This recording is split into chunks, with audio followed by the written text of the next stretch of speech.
So let's start electromagnetic waves and its mathematical representation. अभी तक हम ये देख चुके थे कि मैक्सवेल ने प्रेडिक्शन किया था 1865 के अंदर कि एक ऐसी वेव एग्जिस्ट करनी चाहिए जो इलेक्ट्रिक फील्ड और मैग्नेटिक फील्ड के वेरिएशन के कारण रेडिएट हो रही हो, उनसे प्रोड्यूस हुई हो, प्रोवाइडेड कि उसके अंदर जो ऑसिलेशंस हो वो क्या होने चाहिए, perpendicular. Electric field magnetic field perpendicular हो तो एक वेव, एक नई वेव जनरेट होती है, नई वेव का प्रोडक्शन होता है जिसको उसने बोला ईएम वेव. तो अगर डेफिनेशन बोली जाए what is an electromagnetic wave, so electromagnetic wave can be defined as the wave radiated by an oscillating charge through which the radiated wave will propagate in space in such a way the propagation of this radiated wave should be perpendicular to the direction of oscillating, both the oscillating field, that is electric field and magnetic field, where both type of field should also coupled perpendicularly each other. क्या हुआ, जब भी कोई oscillating charge होगा वो एक कुछ special type की वेव्स को रेडिएट करेगा जिनको ईएम वेव्स बोला जाएगा, और वो स्पेस में इस तरह से प्रोपेगेट होंगी कि उनके प्रोपेगेशन की डायरेक्शन दोनों फील्ड्स, इलेक्ट्रिक फील्ड और मैग्नेटिक फील्ड के वाइब्रेशंस या उनके ऑसिलेशंस के परपेंडिकुलर हो एक, और दूसरा दोनों टाइप के फील्ड खुद भी एक दूसरे के परपेंडिकुलर हो. ये कुछ कुछ वैसा ही है जैसे हम वेक्टर प्रोडक्ट की बात करते हैं कि अगर कोई दो वेक्टर्स होते हैं, ए वेक्टर और बी वेक्टर, जिनके बीच में कुछ एंगल होता है, तो इसका ए क्रॉस बी खुद इन दोनों वेक्टर्स के परपेंडिकुलर डायरेक्शन में आता है. यहां पे हमने स्पेशल कंडीशन क्या लगा दी, ए और बी के बीच का एंगल थीटा जो है उसको 90 बना दिया. इसका मतलब जब किसी प्लेन के अंदर एक दो डायरेक्शन ऐसी ले ली जाए कि ये 90 डिग्री पे लग रहे हो, तो एक को ले लिया ई, ए वेक्टर का काम कर रहा है ई, और बी वेक्टर का काम बी वेक्टर ही कर रहा है, दोनों के बीच का एंगल है 90. तो इनसे एक नई वेव जनरेट होगी, नए रेडिएशंस बाहर आएंगे वेव्स की टर्म्स में, और इन्हीं को क्या बोला जा रहा है, ईएम वेव्स. ये ए क्रॉस बी की डायरेक्शन होती, तो ठीक इसी तरह से कुछ ईएम वेव की बारे में बात की जा रही है. So EM waves are those radiations in which the direction of propagation of the wave is perpendicular to the both type of fields, and these two fields should also mutually perpendicular to each other. ठीक, concept कैसा आया था कि stationery charge होता है तो वो सिर्फ इलेक्ट्रिक फील्ड प्रोड्यूस करता है कांस्टेंट. जब चार्ज मोशन में आ जाता है तो मोशन दो टाइप की हो सकती है, यूनिफॉर्म मोशन ऑफ चार्ज यानी कि कांस्टेंट वेलोसिटी हो, या फिर एक्सेलरेटिंग मोशन हो चार्ज की. अगर वेलोसिटी चार्ज की कांस्टेंट हुई तो वो दो फील्ड प्रोड्यूस करता है, magnetic field and electric field. जब एक्सेलरेटिंग होगा तो भी दोनों फील्ड प्रोड्यूस करेगा, लेकिन डिफरेंस क्या जाएगा, ये खुद जो एक्सेलरेटिंग चार्ज होगा उसके थ्रू जो दो फील्ड हो रहे होंगे वो खुद भी वेरी करना स्टार्ट कर देंगे. और जब time dependent, time varying electric field और मैग्नेटिक फील्ड के ऑसिलेशंस हो और वो दोनों एक दूसरे के परपेंडिकुलर हो, तो एक नई वेव का जनरेशन होता है जो उन दोनों फील्ड्स के ऑसिलेशंस के परपेंडिकुलर होती है. इसी वेव को बोला जाता है क्या, ईएम वेव. तो ये है ईएम वेव. अब मैथमेटिकली इसको रिप्रेजेंट करते हैं. ठीक है साहब. अच्छा, मैथमेटिकली से पहले मैं एक डायग्रामेटिकली व्यू भी आपको दिखाता हूँ. एक व्यू तो आपको समझ में आ ही गया होगा, दूसरा व्यू देखिए कि क्या मीनिंग है इलेक्ट्रोमैग्नेटिक वेव का. अगर हमें डायग्राम बनाना है तो वो बनाया कैसे जाएगा. ठीक है, मान लीजिए मैं इलेक्ट्रिक फील्ड के ऑसिलेशंस को लेना चाह रहा हूं वाई डायरेक्शंस में. ई वेक्टर जो मैं ले रहा हूं किस डायरेक्शन में ले रहा हूं, बेसिकली वाई डायरेक्शन में. तो ई वेक्टर मेरा प्योरली क्या हो गया, ई वाई जे कैप. ठीक है, बी वेक्टर को मैं लेना चाह रहा हूं जेड एक्सिस के अलोंग, तो बी क्या हो जाएगा, बी जेड के कैप. ठीक है, इस तरीके से। इसका ये मीनिंग है कि अगर इलेक्ट्रिक फील्ड वाई एक्सिस के अलोंग लिया है और अगर ये टाइम डिपेंडेंट है, टाइम वेरिंग है और बी भी टाइम वेरिंग है, तो इसके जो ऑसिलेशंस हैं वो कुछ इस तरह से चल रहे हैं। वाई एक्सिस के अलोंग चल रहे हैं वाइब्रेशंस, ऐसे ऐसे। ये ऑसिलेशंस जो बनाए ये मैंने किसके बनाए हैं? इलेक्ट्रिक फील्ड के। किसके हैं ये? इलेक्ट्रिक फील्ड के। Oscillations of electric field. ठीक इसी तरह से अगर मैं मैग्नेटिक फील्ड के ऑसिलेशंस बनाऊं तो मैग्नेटिक फील्ड के ऑसिलेशंस कुछ ऐसे चल रहे होंगे, जेड एक्सिस के अलोंग, इस तरीके से, बाहर और अंदर की तरफ। ठीक है, अंदर बाहर या बाहर ये अंदर, इस तरीके से जा रहे हो। यह है अप एंड डाउन। ठीक, इन दोनों, ये जब दोनों एक फ्रीक्वेंसी से अगर ऑसिलेट कर जाएं तो एक नई वेव का जनरेशन होने वाला है। अब वो कैसे जनरेट होगी, अब फिर से देखना है। यहाँ पर ये मैंने क्या किया, यहाँ पर वेव की टर्म्स में इसके ऑसिलेशंस स्टार्ट किए। तो पहले मैं आपको इलेक्ट्रिक फील्ड के ऑसिलेशंस शो कर रहा हूँ। मान लीजिए ये इलेक्ट्रिक फील्ड का मैक्सिमम एम्पलीट्यूड है। वेव की टर्म्स में इलेक्ट्रिक फील्ड जा रही होती इस तरीके से, कुछ साइनोसॉइडल, तो कैसे जाती, तो कुछ ऑसिलेशंस सबसे ज्यादा होंगे, फिर उसके कम, फिर ये कम, फिर ये कम। ठीक इसी तरह से ये इधर का इसका वाइब्रेशन,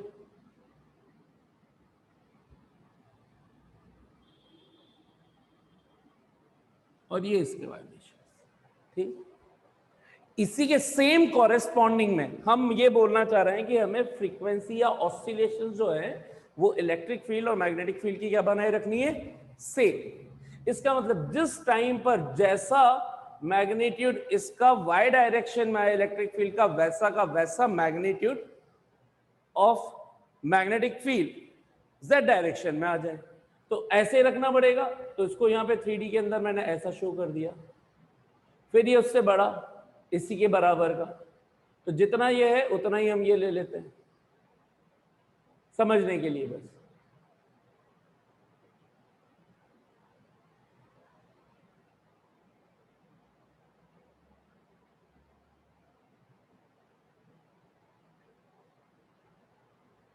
ये ऐसा कुछ।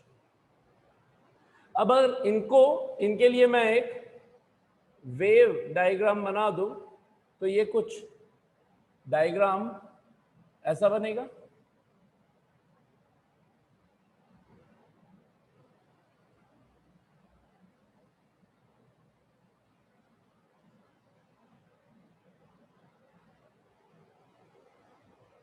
ठीक है, और z डायरेक्शन के अंदर ये डायग्राम कुछ ऐसा बनेगा।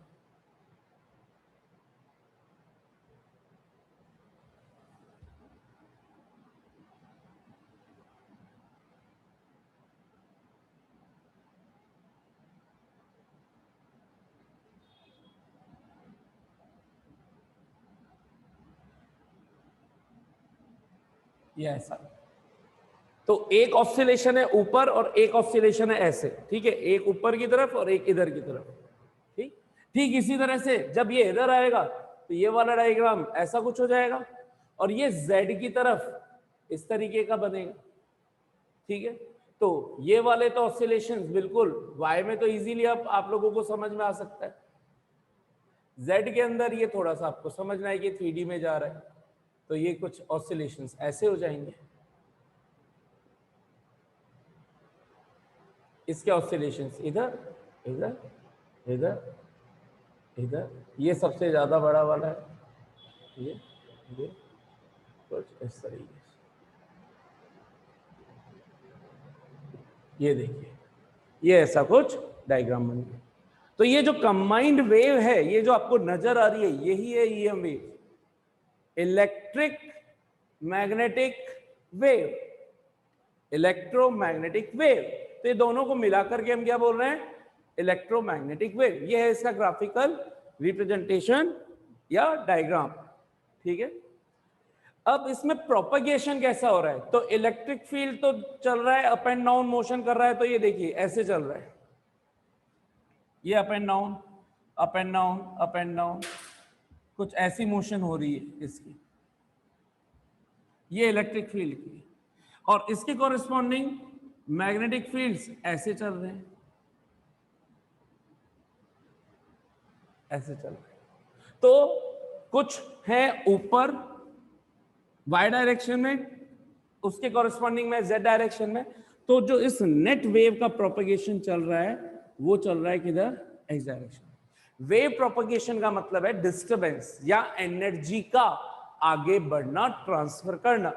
तो बेसिकली यहां पर अगर मैं बोलूं तो एक तरह से ऑसिलेशंस ईएम वेव के किस डायरेक्शन में हो गए, एक्स डायरेक्शन के अंदर, एक्स डायरेक्शन में। वाई में था इलेक्ट्रिक फील्ड, जेड में था मैग्नेटिक फील्ड, तो एक्स में होगा इलेक्ट्रोमैग्नेटिक फील्ड के वाइब्रेशंस। समझ में आ गया? तो इस तरीके से ये एक्स डायरेक्शन के अंदर आगे बढ़ रही है। अगर मैं इलेक्ट्रिक फील्ड के ऑसिलेशन के प्रोपेगेशन की डायरेक्शन पूछूं तो इलेक्ट्रिक फील्ड भी मैं किधर आगे बढ़ा रहा हूं, ध्यान से देखिए किधर जा रहे हैं, एक्स डायरेक्शन। दो चीज अलग अलग है, एक वर्ड है प्रोपेगेशन ऑफ वेव, एक है ऑसिलेशंस ऑफ वाइब्रेशंस, है ना, मतलब वाइब्रेशंस की डायरेक्शन। तो वाइब्रेशंस तो हो रहे हैं वाई डायरेक्शन में, और ये वाइब्रेशंस के थ्रू इलेक्ट्रिक फील्ड एनर्जी लेकर के जा रहे हैं आगे एक्स डायरेक्शन में। ठीक ऐसे ही मैग्नेटिक फील्ड के वाइब्रेशंस हैं जेड डायरेक्शन में, और ये बढ़ती जा रही है किधर, आगे एक्स डायरेक्शन में।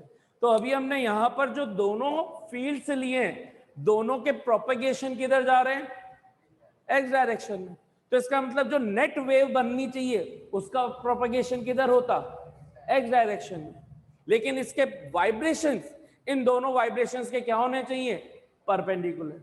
तो इसका मतलब ईएम वेव का प्रोपेगेशन भी एक्स डायरेक्शन में, वाइब्रेशंस भी एक्स डायरेक्शन में, इस तरीके से कि ये दोनों हमेशा एक दूसरे के परपेंडिकुलर रहे, ई बी, और ये बन रही है ईएम वेव।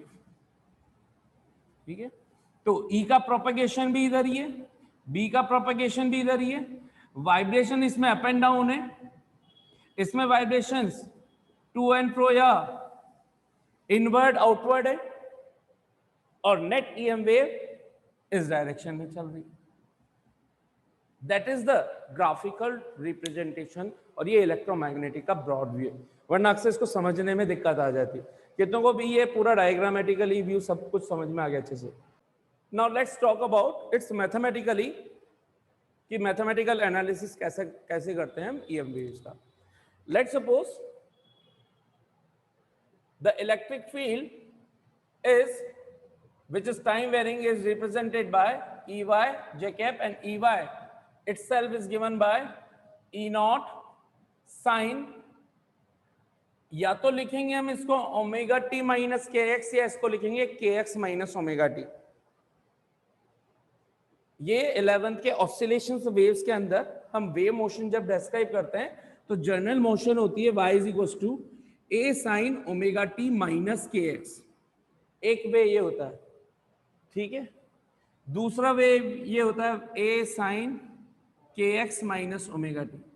मतलब अगर मैंने माइनस ओमेगा टी कर लिया, के को इधर प्लस बना दिया के एक्स, तो एक्स क्या चल रहा है यहाँ पे, पॉजिटिव की नेगेटिव, पॉजिटिव। तो हम बोल रहे हैं कि ये पॉजिटिव एक्स डायरेक्शन में प्रोपेगेट हो रही है।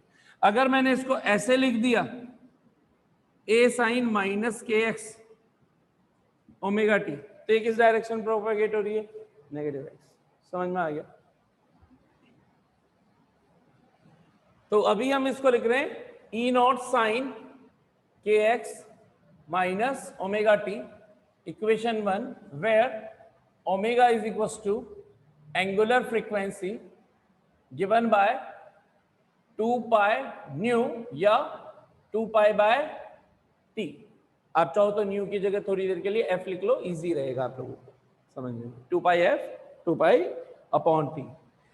ठीक है, के क्या होता है, प्रोपगेशन कांस्टेंट, यही बताता है कि प्रोपगेशन की डायरेक्शन किधर है।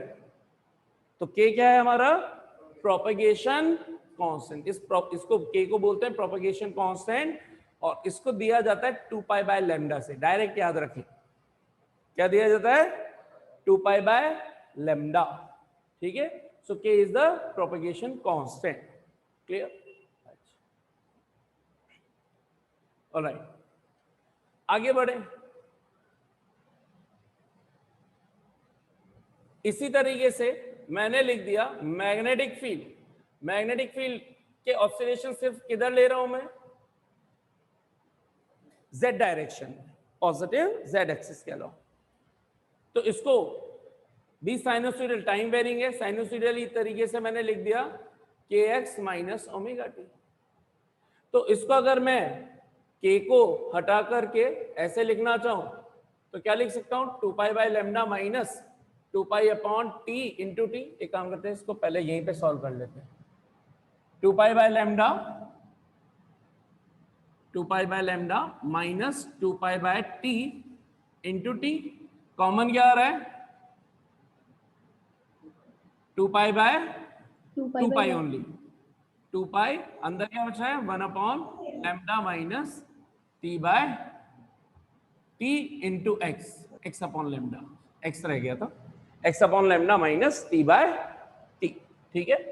इसको बोल दिया हमने क्या, ई वेक्टर।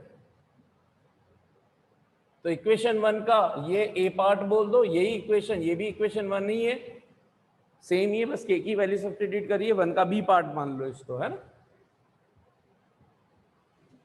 इसी तरीके से बी वेक्टर को क्या लिखा जा सकता है, बी जेड के कैप, और ये क्या हो जाएगा बी नॉट साइन ई। किस डायरेक्शन में प्रोपगेट हो रहा है, एक्स डायरेक्शन। वाइब्रेशंस तो हैं वाई डायरेक्शन में, प्रोपगेशन है इनका एक्स डायरेक्शन में।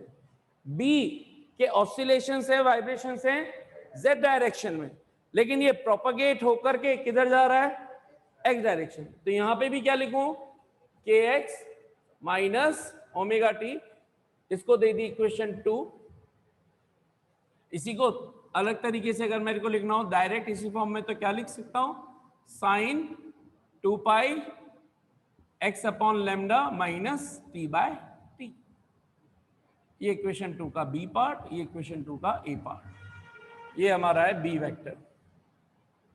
क्लियरली इस इक्वेशन से ये पता चल रहा है कि हमने क्या चीज नहीं ले रखे हैं, ई एक्स नहीं ले रखे हैं और ई जेड नहीं ले रखे हैं, यानी कि ई एक्स क्या चल रहा है, 0, एक्स कॉम्पोनेंट में वाइब्रेशंस क्या ले रहे हैं, 0, जेड डायरेक्शन में ई के वाइब्रेशंस क्या ले रहे हैं, 0, यानी कि प्योरली सिर्फ किस डायरेक्शन में ऑसिलेशंस हैं, वाई डायरेक्शन। बी के लिए हमने क्या ले रखा है, B X 0 and B Y 0। तो वाइब्रेशंस आर प्योरली इन किसमें, जेड डायरेक्शन, ठीक है, प्रोपगेशन एक्स डायरेक्शन। इन दोनों के कॉम्बिनेशन से जो वेव बनती है वो बनती है ईएम वेव। ईएम वेव, अब उसका कुछ नेचर की, जैसे मैक्सवेल ने बताया और बाद में भी ये पता चला, हर्ट्ज ने एक्सपेरिमेंटली प्रूव किया कि जो ईएम वेव्स हैं उनकी स्पीड लाइट की स्पीड के बराबर ही होती है, और इनफैक्ट लाइट भी खुद अपने आप में क्या है, ईएम वेव है। तो इसका मतलब अगर ये चीज है तो इनसे जो भी आंसर आए, अगर वैक्यूम में ले लूं तो वो स्पीड का आंसर क्या आना चाहिए, 3 × 10⁸ स्पीड ऑफ लाइट के बराबर आना चाहिए, बिकॉज स्पीड ऑफ लाइट क्या होती है, 3 × 10⁸ मीटर पर सेकेंड इन वैक्यूम। तो इनको अगर मैं कुछ करके रिलेट कर दूं और उससे स्पीड निकाल लूं, और वो स्पीड अगर वैक्यूम के अंदर 3 × 10⁸ आती हो, तो हम क्या बोल देंगे कि हाँ भाई ये किसके बराबर है। तो जो एक्सपेरिमेंटली देखा जाता है कि ई और बी को अगर रिलेट किया जाए क्लियरली, सबसे पहले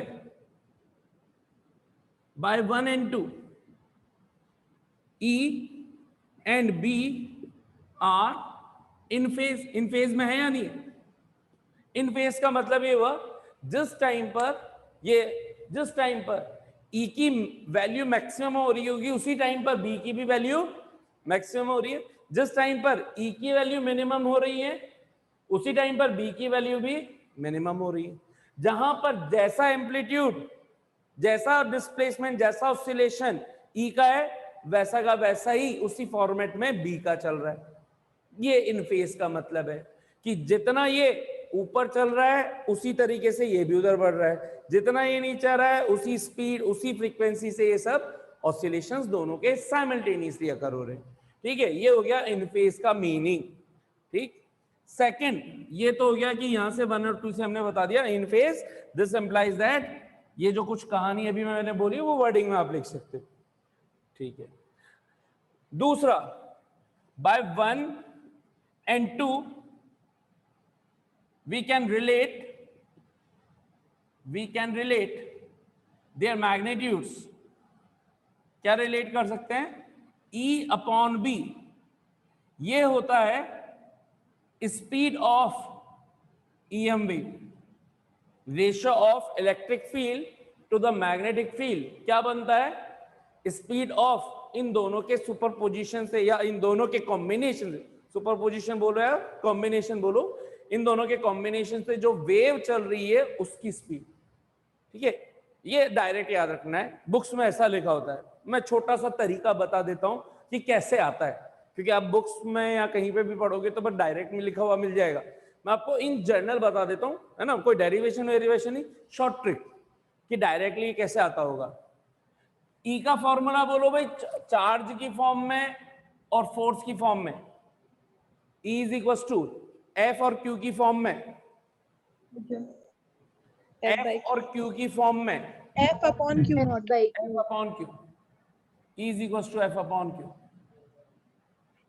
बी का फॉर्मूला बोलो एफ और क्यू की फॉर्म में, क्यू वी, भाई एफ इज इक्वल टू होता है क्यू ई इलेक्ट्रिक फील्ड की टर्म्स में, और ये होता है Q V B Q we sign Q V B.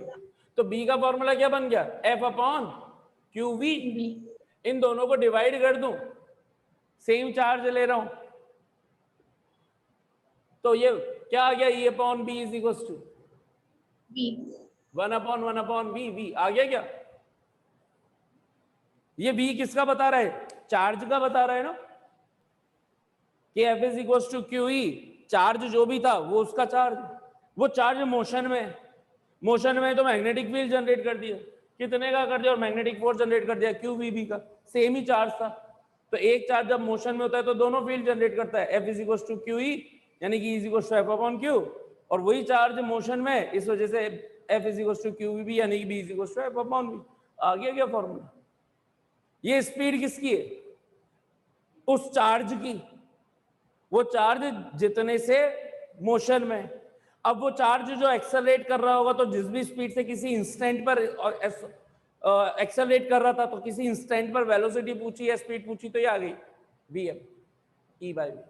अगर मैं बोल दूं कि vm ही speed v of electromagnetic wave em vem, अगर ये vem is equal to c हो, तो क्या हम बोल सकते हैं कि it is the speed of light? Electromagnetic waves की स्पीड किसके बराबर हो जाएगी? Speed of light. तो दूसरा रिलेशन क्या है? मैक्सवेल ने जब बताया था, तो स्पीड ऑफ लाइट किससे रिलेटेड होती है? अच्छा, ई अपॉन बी करूं तो इसका मतलब मुझे 1 अपॉन 2 करना पड़ेगा, 1 अपॉन 2 मैग्नीट्यूड वाइज। तो ये क्या मिल जाएगा मुझे? ई नॉट अपॉन बी नॉट, क्योंकि ये वाली टर्म्स तो दोनों में क्या है? सेम है।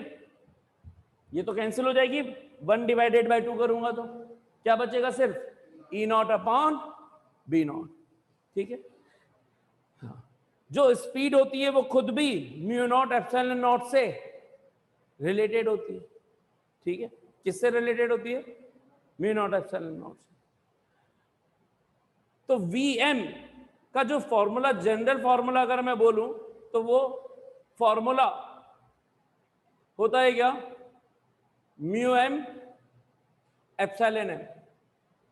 किसी मीडियम में स्पीड का formula mu M 1 upon under root mu M epsilon M in general, है ना, समझने के लिए बस, वरना सब कुछ डायरेक्ट है, आपके कुछ भी ऐसा नहीं। अगर मैं इस मीडियम स्पेस ले लूं, तो Vm की जगह क्या सब्स्टिट्यूट कर दूंगा?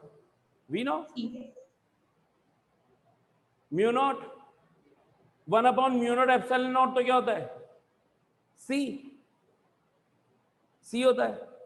तो क्या ये हमारा आंसर किसके इलेक्ट्रोमैग्नेटिक वेव्स जो स्पीड इसकी मेजर की गई एक्चुअल में प्रैक्टिकली डेमोन्स्ट्रेशन के थ्रू, ये आ रही थी c के बराबर। पहले तो हमने बोला कि ratio of electric field, magnitude of electric field to the magnetic field should be the speed of the accelerating charge in terms of, यही जो स्पीड अगर जिस तरीके से वो एक्सेलरेट हो रहा है, एक्सेलरेट का मतलब ऑस्सिलेट हो रहा है चार्ज, उसी ऑस्सिलेशन से क्या जनरेट होनी चाहिए, ईएम वेव्स। ईएम वेव की फ्रीक्वेंसी, ईएम वेव के ऑस्सिलेशन भी चार्ज के ऑस्सिलेशन के बराबर होने चाहिए। इसका मीनिंग ये हुआ कि जो चार्ज की स्पीड है वही स्पीड किसी भी इंस्टेंट पर इलेक्ट्रोमैग्नेटिक वेव्स की होनी चाहिए। ये पाया गया प्रैक्टिकली कि ये स्पीड किसके बराबर आ रही है, c, यानी कि 3 इंटू 10⁸ मीटर पर सेकेंड के बराबर आ रही है। जब E नॉट बी नॉट की वैल्यू सब्स्टिट्यूट कर दी गई तब भाई ये हम नॉन वैल्यूज के लगाएंगे, उन नॉन वैल्यूज के लगाने से जो आंसर मिल रहा है वो कितने का मिलता है, 3 इंटू 10⁸। तो हम बोल सकते हैं कि ये किसकी बराबर हो गई, ये वैल्यू c के बराबर। c कौन, speed of light. So can we say the electromagnetic waves moves with the speed of light. अगर ये, और लाइट खुद वैक्यूम में इसी स्पीड से ट्रेवल कर रही है, it means can we conclude that light should also be an electromagnetic waves, electromagnetic waves. Further क्या इलेक्ट्रोमैग्नेटिक वेव्स, लाइट स्पेस में ट्रेवल कर रही है, वहां कोई मीडियम नहीं है। क्या लाइट डिफरेंट मटेरियल्स में भी ट्रेवल कर लेती है, ग्लास हो गया, वाटर हो गया, कर लेती है। इसका मतलब हम बोले कि जो लाइट होती है उसको मीडियम की कोई खास रिक्वायरमेंट नहीं है, मीडियम है तो भी ट्रेवल कर लेगी, मीडियम नहीं है तो भी ट्रेवल कर लेगी। ऐसी वेव्स को क्या बोला जाता है, ट्रांसवर्स वेव।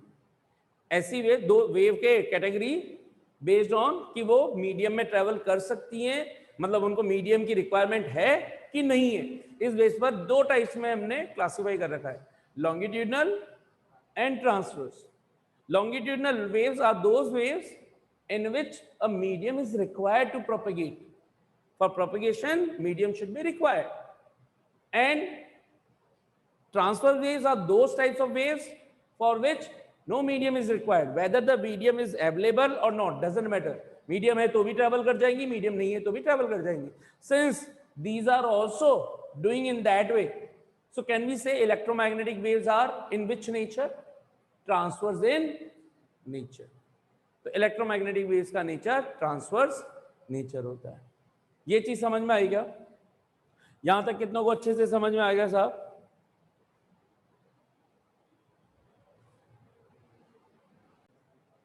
तो दूसरी चीज जो आपके समझने वाली बात है कि इन जनरल, ये मैंने स्पेस के लिए लिखा है, कहां पर, इन वैक्यूम, ये वैक्यूम में आ रही है। इन एनी मीडियम एन, तो अभी मैंने फॉर्मूला लिखा ही था, क्या फॉर्मूला बन जाएगा इलेक्ट्रोमैग्नेटिक वेव्स का किसी भी मीडियम m में? What should be the formula? 1/√μm epsilon m। In terms of relative mu and relative e, epsilon क्या लिख सकता हूं मैं इसको? μm इज इक्वल टू क्या होता है, μ0 μr, और एप्सिलॉन m क्या होता है, epsilon naught into epsilon r।